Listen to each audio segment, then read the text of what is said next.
getun rek kene iki. Lucu seneng wong iki padha nglarati kaya aku. Bapak ora entuk. Aku bingung aku wis kadung seneng karo Kang Sikit piye meneh aku yo.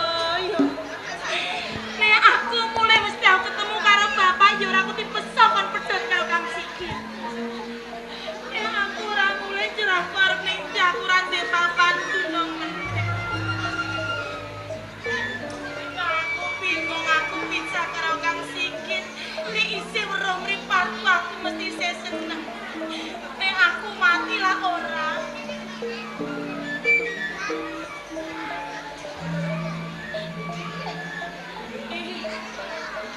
Pancen aku golek dalane pati nek aku mati perkaraku wis rampung. Aku njegur segara kae.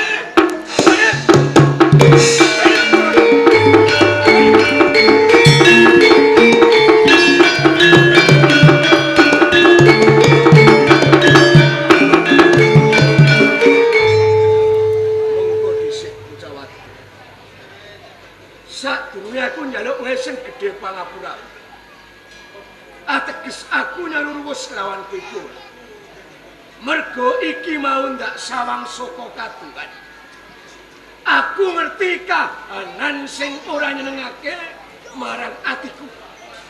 Ning barang tak cedhaki jebulane kuwi lampus diri, kowe arep golek marganing pati. Sopo tenane kowe Bujawati? Aku telasi. Jenengmu telasi. Sampeyan sapa? Aku Raden Sancaka.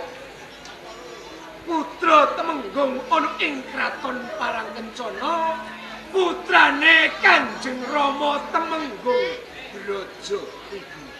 Telasi.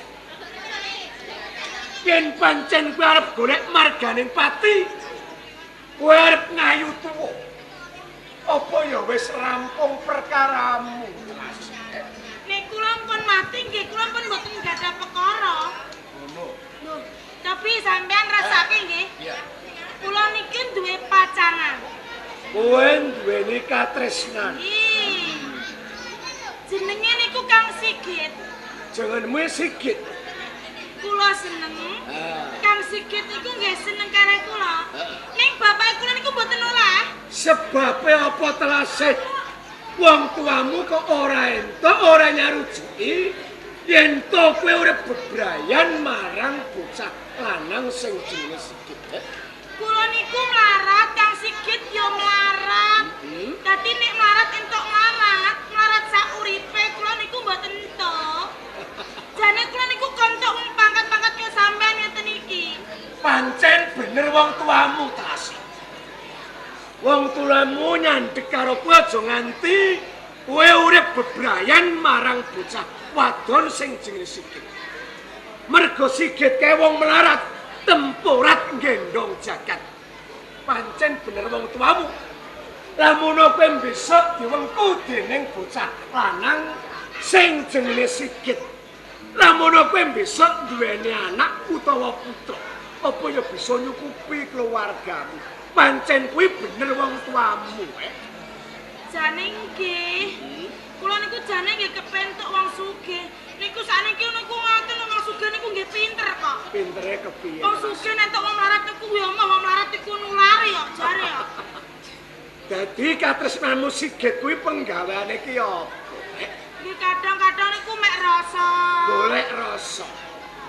Nggih.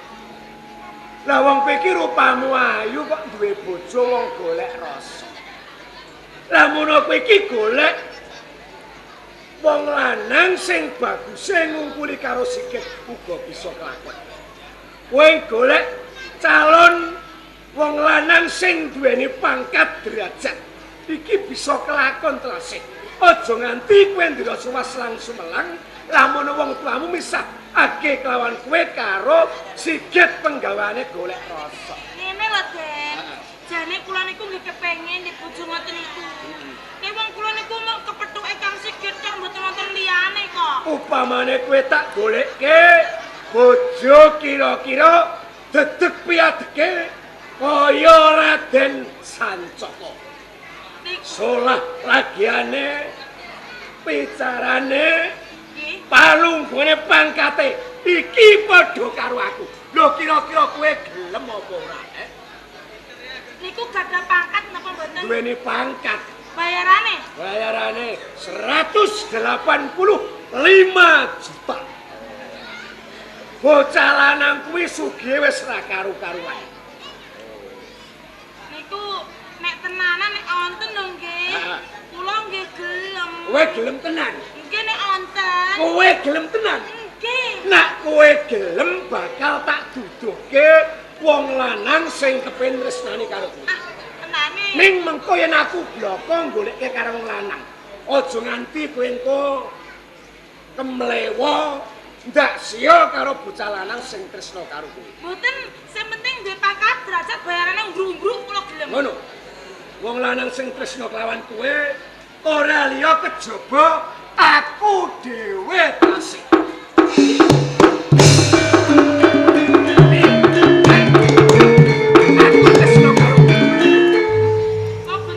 Nembang duwe bojo sigit penggawane golek rosok luwih becik duwe bojo Raden Sancaka. Biasane pangkat niku tange mbru kok. Lho. Ora duwe jare. Lho kowe iki aja ngenyek yen duwe pangkat iki utange mbru. Lho kowe iki ora ngerti kondange Raden Sancaka. Kondange pripun? Paribasane iki bir tanggo ijik. Bir Seprit tanggo wisuh. Pantai iki tak nggo raup paribasan. Kalau ngombe ngoten iki mboten Wong aku iki tuku roti nek ora rego 50 juta ora kolu jare. Lho tenan, Raden Sancaka iki. Ora kolu. Heeh. Roti niku 50 juta. Iya. Wong sugih jare. Beda karo Sigit. Sigit iki penggaweane wong golek rasa. Nggih. Ya toh? Kok gelem iki bener wong tuamu. Mengko wong tuamu madhep karo aku, kowe tak jak nyawa mesti wong tuamu kaget semaput gletak. Mergo ngerti. Apa semaput ta? Sampeyan niku tenanan. Lho kok ora iki piye to? Kok iki sampeyan niku ndek bojo. Lho. Aku iki isih Joko. Ning Joko Rondo Kaset. Kaset apa dak? Niku Ora apa-apa sing penting kuwi rak bayarane, Nek jenengan tenanan kula nggih gelem. Wong wedok kok ayune kaya ngene. Alah. Bejo-bejane besok wong lanang sing duwe ora liya kejaba Raden Sancaka. Ayumu iki biyen kaya nom-nomane mbek sapa. Kowe iki lho, sampeyan iki rasa banding-bandingke. Ya iya jane. Wong ronggo niku ayune kok. Kumun. Wong wadon kok ayune kaya ngene. Rasa Sok rambutmu tak rebone tak semer abang ya. Bukan nek abang niku pun Mengko tak tokoke klambi abang, sampur abang ya. Kaya aku mungkin padha. Ya tebasnya niki nggih sing simpel niki nggih. Ya, mboten napa-napa kula gelem. Alah, mari rasa gedhe. Kula niku nek jenengan gedhe-gedhe terus piye ngono.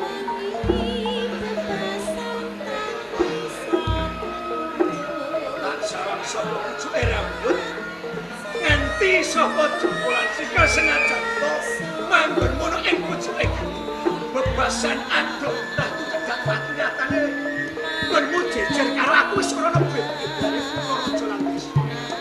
Alah, mboten usah digunggung, kula pun ngerti wong seneng ngoten niku tembunge. Kula pun seneng kalih sampeyan kok. Wong ganteng, awake rusik, sugih. Sapa manes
tenan suara.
Nanging aja nganti kowe kelingan dene katresnan musik.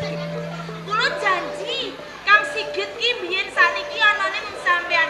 Ning sampean iki kok mboten aku sik kula to. Aku isih Joko durung duwe bojo. Kok wong bagus sugih duwite akeh iki wong wedok iki mesti senenge ra karo-karuan. Alah, ora apa-apa. Lah, dina iki siramu kepengin bali nyang omahmu. Apa kowe tak boyong ana ing dalem katemune? Tak pamerake ngersane Rama. Temenggung Brojo iki. Saderenge sampean iku kula jak wangsul, kula pamerke bapak kaya tangga-tangga. Nek kula niku pun gadah bojo sing ganteng, pangkate dhuwur diwintelke. Wis bali ra apa-apa. Bali.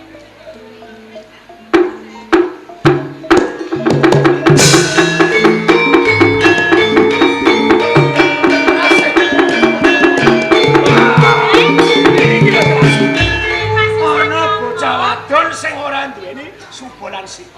Lho ngene iki sedulurmu, apa tangga teparomu? Apa-apamu iki, Niki kula mboten roh. Ben masih Sanjaba.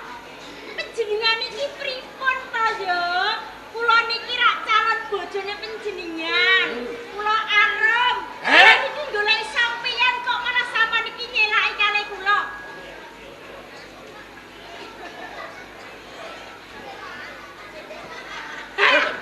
Iki aja kurang ajar, Pripun? Kowe iki aja kurang ajar, Kenal wae ora. Kowe kok ngaku yen kowe iki goleki karo aku, Den Mas Sancaka. Lah kula Wah. Apa iki ngopo? Bapak, minggir. Aku tak goleki calon bojoku. Calon bojo. Iki calon bojone jenengan. Ora, Aja percaya. Calon bojoku lali ke Jogja. Aku pengen. Sing ora melek iki mripatmu. Mripatmu ora tau melek iki lho, mbane sampeyan mripatmu melek gene ngapa aku iki bojone Den Mas Sancaka. Nggonku meting iki goleki Den Mas Sancaka. Tak kon tanggung jawab karo anake rumangsamu. Yo meteng-meteng udah kosot kae kowe. Jangan pedes piye kok kosot rumangsamu. Sapa kowe? Sih. Aku arum. Aja gelutan sih. Lho. Ora apa-apaku kae sih. Rumangsamu sing dadi wong wedok iki kowe dhewe. Rom ya wedok. Sing ngarane banci sapa? Sia, apa? Rom. Kok kowe ku milonan, kowe iki wong desa, meteng kok kepengin diakoni Den Mas Sancaka. Niki bakal butuh sampean mboten? Dudu bojoku dudu katresnanku. Romo kok pengen. Engko dhisik. Apa? Lah sih. Kowe aja nggugu omongane Den Mas Sancaka. Aku budal saka omah goleki Den Mas Sancaka. Tak kon Lah aku kok metenge kowe apa ya enak apa piye? Alah, lho krungu. Kowe iki meteng karepmu dhewe kok kira pokoknya asal ndek minu. Rumahmu kok ora ilu kok nganti gedene semene. Iki kecelakaan. Kono nggonku rasane kenyil-kenyil tak padha wae. Nggonku rasane medhuk. Medhuk apa? Alah sih. Alah, medhuk apa? Dari sapa? Nek aku dhewe rumahmu guri-guri.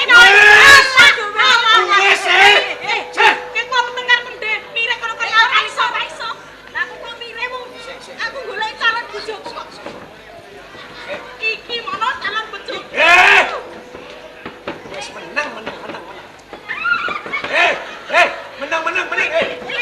Apa? Wong meteng wis ora inuk tak kandhani. Ora isek sing ngomong sapa? Malah golek tanduk maneh. Kok tanduk piye? Tanduk gawe sikil. Iki lagi gawe tak apa? Gen ora jawab karo sikile kae sikil odos adene. Ya ora iso. Menang. Nggih. Wah, aku kok minggir ki mangsamu. Apa dhisik? Bener jenenganmu arep. Nggih kula arep. Kowe goleki katresnanmu sing jenenge Raden Sancaka. Kula goleki katresnan kula sing jenenge Den Mase Sancaka. Kira-kira kuwi kleru apa ora? Kleru. Nggih mboten. Jenengan Sancaka kuwi akeh. Gegek mengko dudu Sancaka aku. Jeneng Arum kuwi uga akeh. Gegek kowe iki Arum Rangga Wetan. Mboten, Den. Kula niki goleki sing jenenge Den Mase Sancaka. Jepres dadi penjenengan to, Den. Iku barang ngerti nek Raden Sancaka duweni pangkat wonge bagus, kowe etok-etok ngaku gawar yen jenengmu ki Arum. Mboten, kula niki mboten etok. Sing kepares.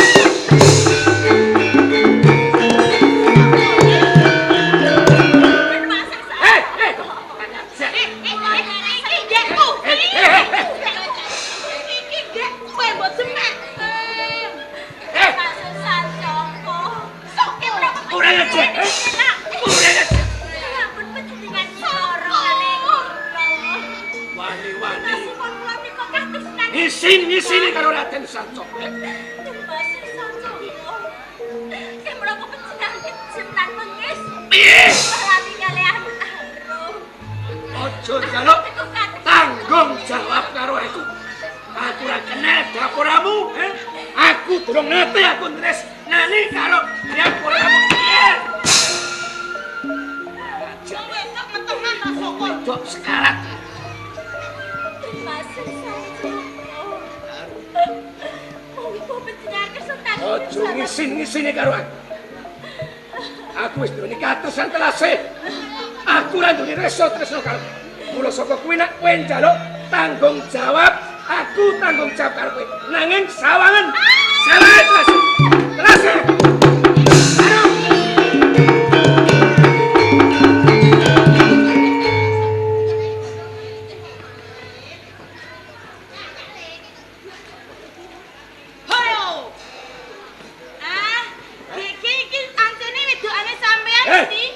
Wedoan. Lah ketara wong wis lu ngadol sampeyan ning kok nganti ngono. Iku mau tak sawang menawa wae dhewe ning jebur jurang. Iku nek mboten niku. Wis. Yakin. Ora usah mikir Arum, ya. Kowe ora usah mikir Sigit. Lakune kowe dadi bojone Raden Sancaka. Sok kowe njaluk kalung sing kasar-kasar tak tukuki. Mergo Raden Sancaka kuwi anak bang putu duit ponakane BRI. Waduh. Sing kondiak, sekti. Sugih. Kalunge klewer. Percaya ora? Saniki kula percaya. Lah, mulane. Bener wong wedok niku doedan nggih meteng-meteng nyakoni. Ora usah mikir Sigit. Wong Sigit iki penggaweane golek rasa ngopo mbok tresnani? Kula niku jane nggih geton kok. Kenal Kang Sigit. Ah. Liyane mari boten nonton ndek biyen. Yen ora ono. Ora ono. Bener wong tuamu jare. Seh. Sapa iki? Yo. Barang aku rasan-rasan mau golek rasa. Sadaran kualet ora pencen sikilem. Layak golku mlaku ra angel kabeh. Sandale layak keliru wong mlakune angel kabeh. Sapa sih? Kowe kok kenal iki? Kula calon bojone Telase. Jenengmu sapa le? Kula Sigit Jayusman. Kowe. Kowe iki sing Sigit. Wong dikandhani jenengku Sigit Jayusman malah gumok. Sapa sing gumak? Sampeyan. Aku iki kemuyu kudu guyu. Kula Sigit Jebulane kowe iki sing jenenge Sigit. nggih. Penggaweane golek rasa. Nggih. Kok dikandhani kok malah sampean gumoh. Git. Sese. Cedak opon kakang sih. Wong wedok kaya ngene kok, ha? Apa? Sambar gelap kowe. Lho napa? Apa pekarane? Aduh broko wae, aduh broko. Lho kok ngaran aku sambar gelas? Eling to sis, lha kuwi sapa? Iki pacarku sing anyar. Lah aku rak calon bojomu to sih. Iki lek biyen rego ora ana lanangan neh. Anane wong kuwe tok. Ah. Dadi Lah. kowe Nah, kuwe tak ijono iki. Raden Sancoko. Heh. Dudone Anak bang putu duit ponakane BRI krungu kowe. arek ponane BRI. Sampeyan iki mbok eling. Eling piye? Kaya gambar macan teng dhuwur niku mangap. Lho terus Sampeyan delok gambar macan teng dhuwur mangap. Terus? Arek ponane BRI niku gambar macan teng dhuwur mangap. Ah, iku jenenge utang. Sampeyan licik dalan kene ora kober tukul sukete. Wis sampeyan tok sing teko. Raden Sancoko iki mider bebasan munggah gunung medhon desa Ronggo. Murmudho kepengin ngerti ngamarake putra Temenggung Blajawiguna Raden Sancoko. Kuat bayarane pinter. Bayarane 185 juta Indonesia. Penduduk Indonesia no bayaran sampeyan. Bayaran no akeh men. Kowe ngerti ora? Sikile Raden Sancoko. Seprit tanggo ijik. Her tanggo raop. Lho, pantat tanggo iso iku. mangane den mangane. Mangane roti nek ora rego 50 juta ora kok lu aku seneng. Krungu aku pengen Krungu kupingmu Kok kanjeng. kuwe telo wae areng-areng. Telo ae. Diseset weteng. Roti 50 juta kok boges entek 16. Sapa? Boges. Iku mau anu. Iku malah jajal. Jajal. Sampeyan iki aja nganti gampang kepilut karo omongane wong niki. Niki ora jebles padha wae karo wedhus niku. Angger ndek kaya sithik, bojone ganti. Angger ndek kaya sithik mangane ning warung. Mangane iwak manyung. Nek ora ndek lawuh ae ora duwe dhuwit mangane botok. Saya iku matine mbok kapan? Ayo ngeblet sampean iku. Alah, lah tekan pe golekamu ya ngono ku blok kok. Wala yo selali aku. Abot-abot aku duwe calon bojo kowe ngelingi mergo bapakmu senengane jangan bong. Oh, jangan bong ae kok. Digolekke tuku. Lho jangan bong niku mboten enten. Wong pringe mau saiki dijegoli Bunge kuwi ndi? Alah. Ngene. Lho ngene iki wong stres apa piye? Apa bapak kok ngeletaki pring tunggahan kaya ngene nggih?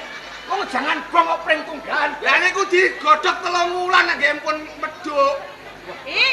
Kowe iki mbok gothok nganti wonge mati ya ora medhok, nek iki mbok emut nek iso medhok. Masa kula ngumut pring niki. Niki gendruwone ungkrap lho niki. Dibego niku gendruwone ungkrap. Ngene yo Kakang. Mergo pancen aku mbiyen iki mbok menawa aku iki lali seneng karo kowe.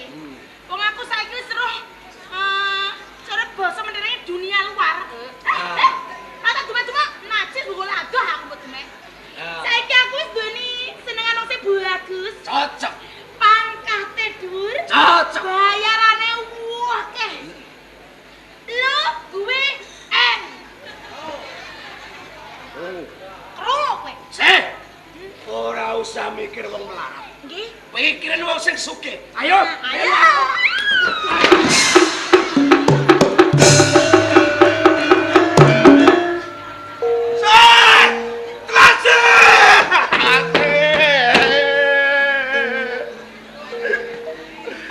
Walah reset, kok kebangetan kowe ya, Sih.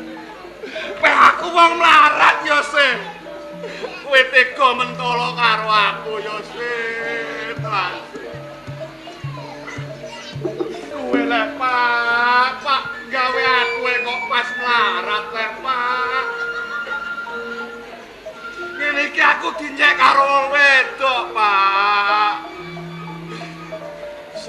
Tak dongak-dongak ndongakno ya sik. Muga-muga padang dalan jembar kuburem ya sik. Wong wedok samber gelap kowe. Lah cek golek duit ora nek senang. Aku kok sedandan kaya jayus nek bareng bongkar semen aja.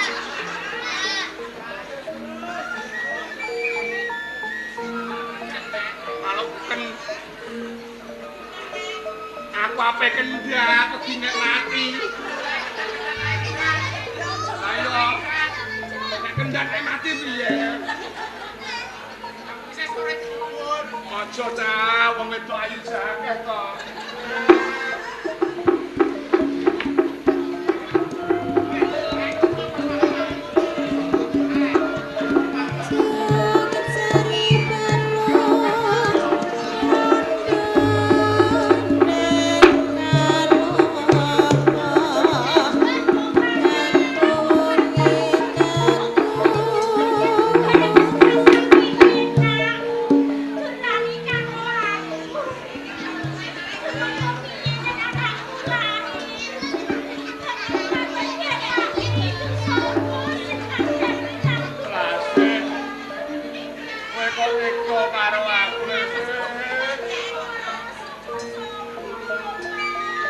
Kelangan medus mentret kok kowe malah tega karo aku yo.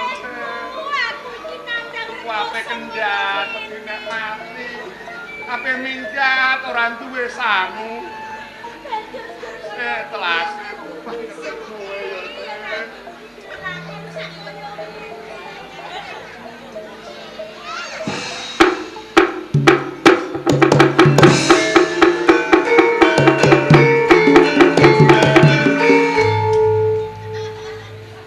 Tapi anggo tisu basah.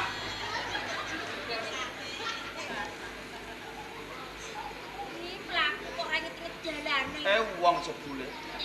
Mbok anggap pelo piye kok ora menungso. Mas aku iki gendruwo sing ngungkrap iku. Peringe ditegor iki. Ngaplok. Bathukmu kuwi.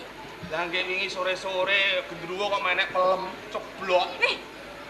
Gendruwo iku menek pelem. Mlaku kok ora ngetinget dalane. Sampean ya wong duwe jeneng.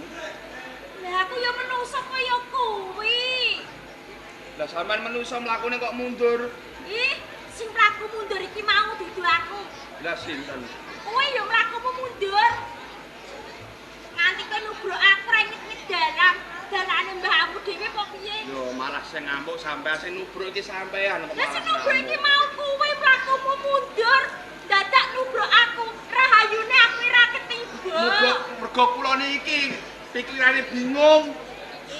Bojone kula dipek wong. Sik. Calon bojone kula niki dipek wong. Sing bingung iki ra kowe. Aku dhewe ya lagi bingung atiku. Pikiranku iki cundel. Lah napa? Ora ngerti kowe. Mula nek ora ngerti, tak wenehi ngerti. Sebabe ngopo aku iki mau nganti mlakuku mundur gugup.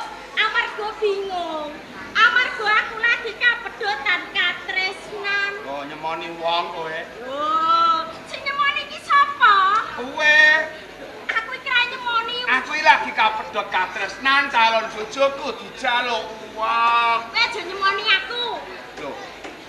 Pancen iso kok. Padha wae. Bojomu lanang apa wedok? Pantese bojoku ya lanang. Bojoku iki mau ya dicolong wong. Dijaluk. Calon bojoku wedok. Bojomu wedok. Dijaluk wong. Padha wae bojoku iki lanang ya dijaluk wong wedok. Sing njaluk nek ora kleru mau sapa iki? Bojomu sapa jenenge? Telasih. Telase iki bojomu. Telase iki bojomu. Apa? Wah, bape ambune botok. Apa? Botok. Bar mangan botok. Bojomu telase. Bojomu kurang ajar kok. Lah kok kurang ajar. Lah wong bojomu iki direbut, dijaluk. Lah sapa jenenge? Bojomu iki Den Mas Sanco. Lah ya iku. Den Mas Sancoko iku sing rebut calon bojoku. Padha wae. bojomu yang rebut calon bojoku. Nek ngono aku karo kowe ra pedotan. Pedotan. Pedotan karo pedotan ra wis lah. Sik pedotan karo pedotan iki sing piye? Aku pedhot karo calon bojoku, kowe ya pedhot karo calon bojomu. Saiki pedotan musuhe pedotan. Aku ki gumun ya Den Mas Sancoko iki piyayine bagus. Sing ini sapa? Aku. Iya, kudune srawung dhisik kenalan. Iki aja ngono to. Lah aku isin aku. Ora usah isin. Kok mbok nyek jeneng. Ora kok. Aja banyak ya.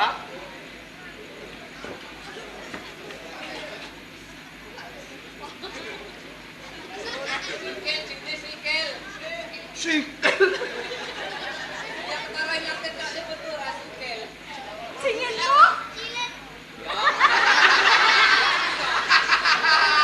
Siket. Siket. Mulane gede, tak ngomong ki sing banter. Kula siget. Demet krungu dirungokke bocah-bocah. Omonganmu mau ngene jare. Lah iya siget. Loh. Dite ki kurang banter. Mulane ra krungu dirungokke bocah cilik-cilik. Siget Jayusman. Oh, Sigit Jayosman. Waduh jenengmu kok dawa temen to, Git. Pun pas aku rak omongan karo aku lek Jayus. Lah kok pas aku omongan karo aku kok aku sing ora dijak omong malah kancaku sing dijak omong. Jayos sapa kuwi? Sing tukang bongkar semen niku. Madepe aku lho kok sing dijak omongan kok sebelahku. Lah kok sebabe ngopo sing dijak ngomong ki kuwi kok sing disawang sebelahmu? Mbah pikir dhewe wong iki piye no. Wonge Jenengmu sapa? aku Arem. Arum. Heeh. Ngene ya, Rom. Piye to, Git? Rehne aku nyawang kowe sepisanan aku seneng aku tresno karo kowe. Seneng karo aku. Git. Amarga dina iki aku iki lagi kapedotan katresnan dene Mas Sancoko. Upama ki gelem napa karo Arum? Lah kok ora gelem piye? Aku nampa kowe mergo aku seneng karo kowe. Aku iki lagi kapedotan lho ya. Ora apa-apa. Gelem. Ana nyanyiane kok. Piye? Bukan cuma kata cinta, namun bibir saja. Yo. Aku gawati aku. Git, aku ki kuwatir gagak mengko ki geto ning burine ya. Ora ya, Rom. Aku Amarga- seneng karo kowe lahir batin kok sajake kowe ora percaya to. Ya ora percaya, gek mengko aku nampa karo kuwi. Wis kebacut nggon seneng karo kuwi. Mengko aku kok larake ati kaya Ora, ngene, Mas Rom, Sancoko. ora. Gelem apa ora? Neng aku janji ya. Jane aku yo gelem. Lah terus Neng aku ki arep ngomong ki emo lho sikit. ora usah ewoh bloko wae. Tenan. Ki gelem napa aku? Iya, iya. Aku wis. Aku metu. Hah? Iki teko gedhi. Jabang bayi. Piye to Git? Alah. Aku wis ra ngomong. Aku iki jane ewo arep kondo.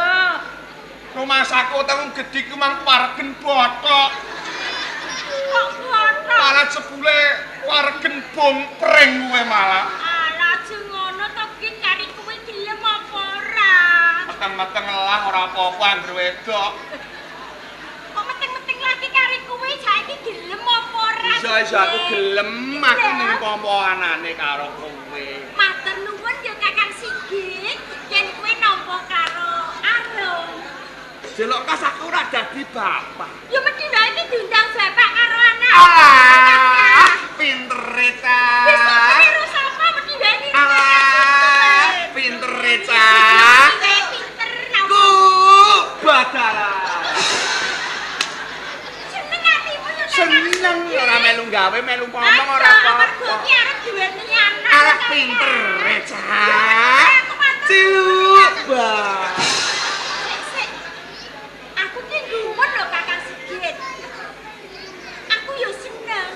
Kowe iki mau piling kelawan anakku. Calon anakmu rak ngeto. Bareng cilute iki ra apa-apa, atiku seneng.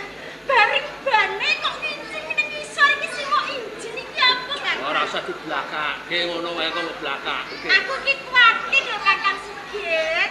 Wis Rom, Piye? nek ngono ayo bali wae nek kowe seneng karo aku lahir batin. Wis ta Kakang Sigit, aku mantep madhep bakal omah-omah kelawan kuwi. Senajan to Den Mas Sanco ki wong sugih, luwih dene kuwi. Ning klarake atiku lho Kakang Sigit. Ngono. Iya. Arum. Arum. Yuk.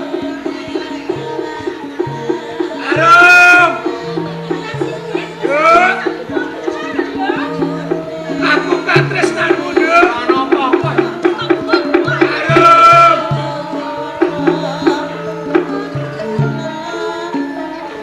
Arum.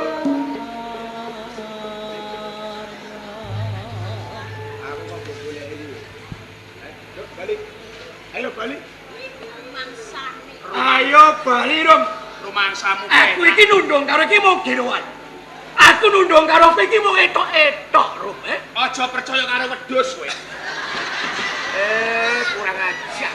Kakang Sigit. Hah?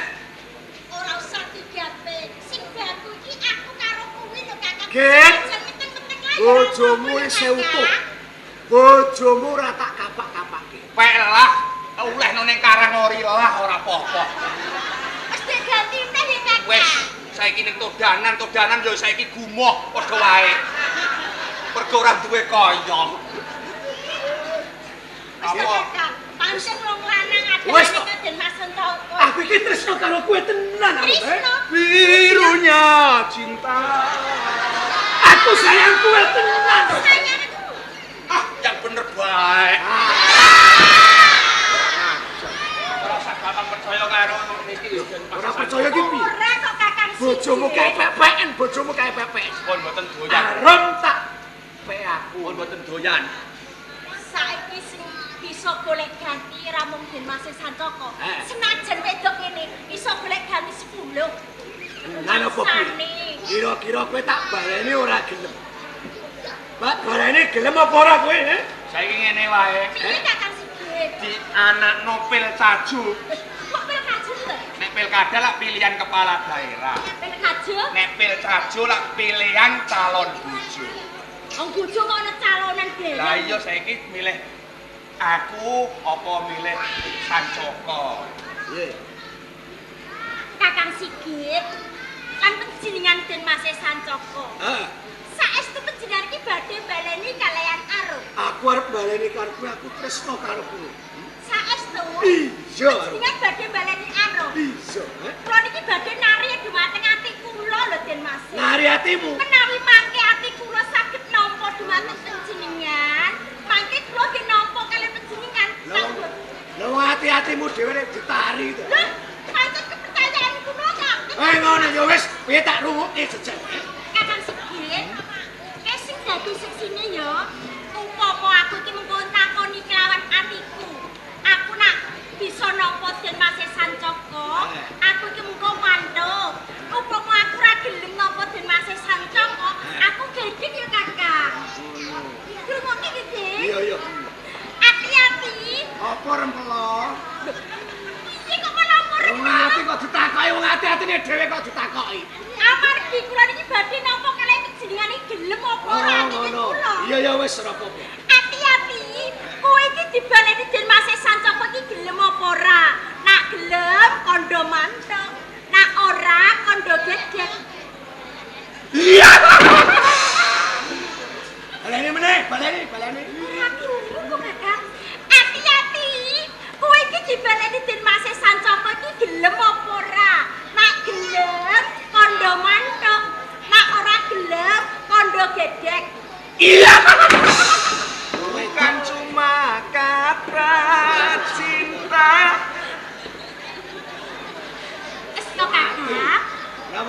iki gak tak ditarik. Ya sapa wong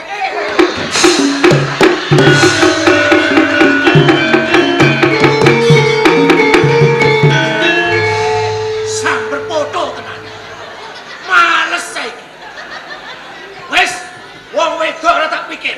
Wong wedok mari duraka bali ora bareng kecono.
Samarpan murid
Ya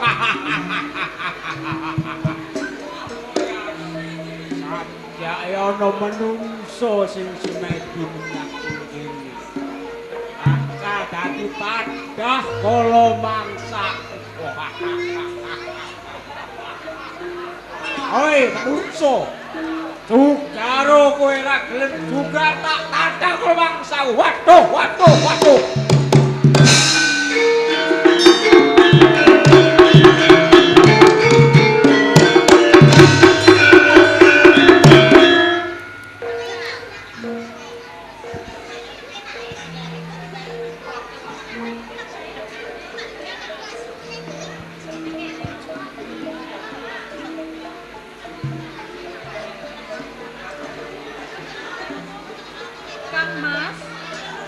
Kang Mas Adipati, kula turut juga ranggen panjenengan wonten semedi Kang Mas. Mas Tudungsip. Monggo kula sekarang pun semedi. Belum kowe.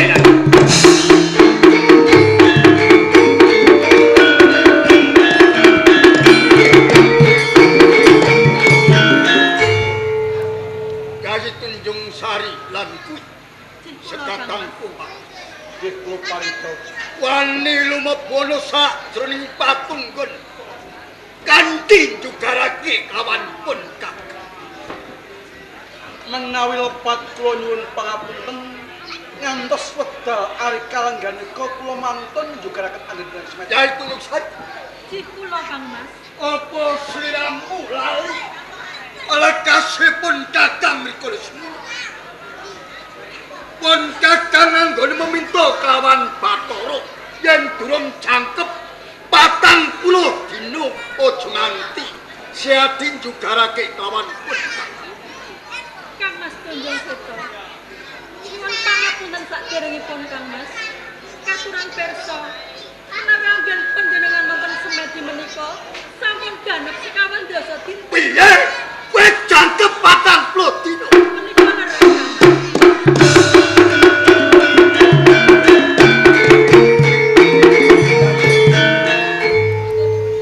Ya sing gedhe pangapuramu kang Bakcal. Pun kakang kalih cambuk menawa pancen anggonku meminta kawan Bathara durung jangkepatan. Kang Mas Tunjung Seto. Tuhunipun kula menika badhe miterang dhateng panjenengan. Kenging menapa panjenengan menika saben dinten tansah mempun semedi Kang Mas. Arep nyuwun pirsa Menika leres Kang Mas. amarga pun kakang tansah nengenake meminta kawan Bathara ora mikir marang kaulaku ana ing Kabupaten Trajumas iki. Aja nganti sliramu ngluputake kawan pun kakang. Sejatine pun kakang iki duweni panjangka. Panjenenganku salah sawijining pengayuman ingkang amudi ana ing Kabupaten Trajumas. Aja menawi panjenengan gadhang panjangka menika ing panjenengan karajengaken. Atiku wong bagus. Sejatine pun kakang kepengin jembarake jajan. Kan apa iki ana negara kang gedhe. Ana ing Parang Kecol. Kuwi negara kang gedhe. Upama bisa dadi telukane. Pun kakang kagun. Kaula kurang kang nandang kekurangan samubarang kowe. Ngantos panjenengan pengsedi kepengin jembarake jajahan kalebet kraton Parangkecul menika mah dawah kaleresan menawi Parangkecul kablengket wonten ing Trajumas kados pundi kawulanipun panggesipun para kawula ing Trajumas. Yen kaya ngono wis sarujuk. Kula sarujuk Banjur sliramu kepiye Tunjung Sari? Kang Mas Tunjung Seto, semanten ugi kula.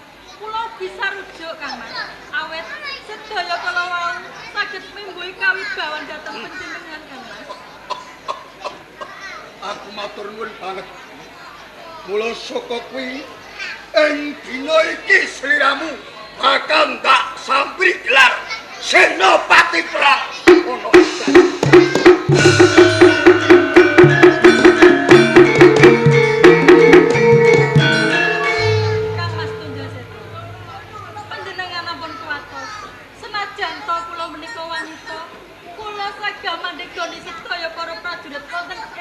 Adikku ayo.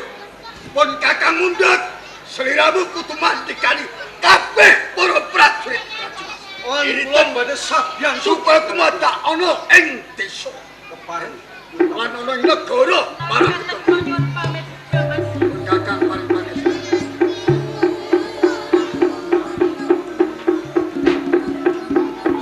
Sing sekatanku ngirit kabeh para prajurit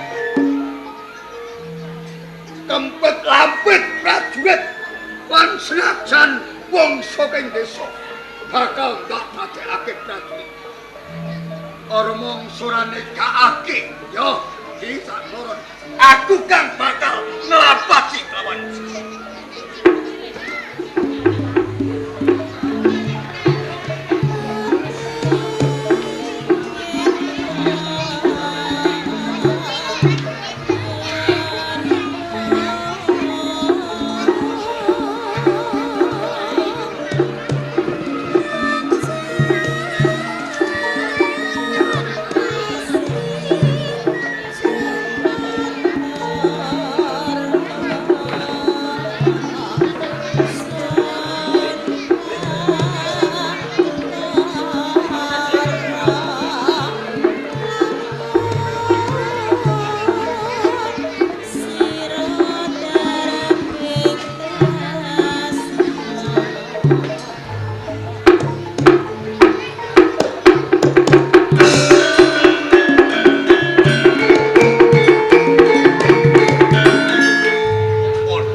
Senopati saka ing Tirtabulan.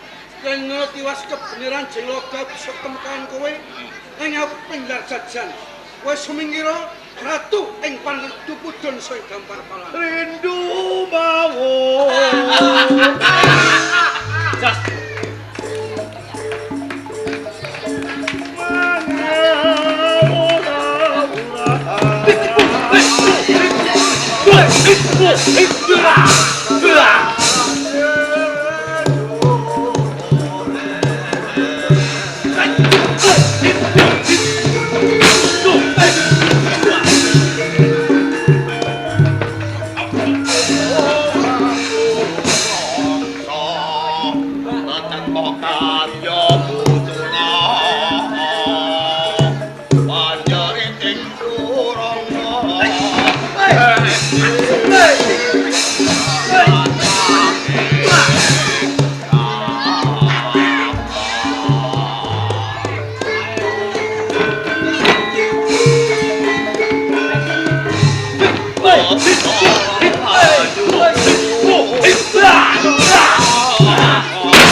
Ayo padu sakang kapak enteng.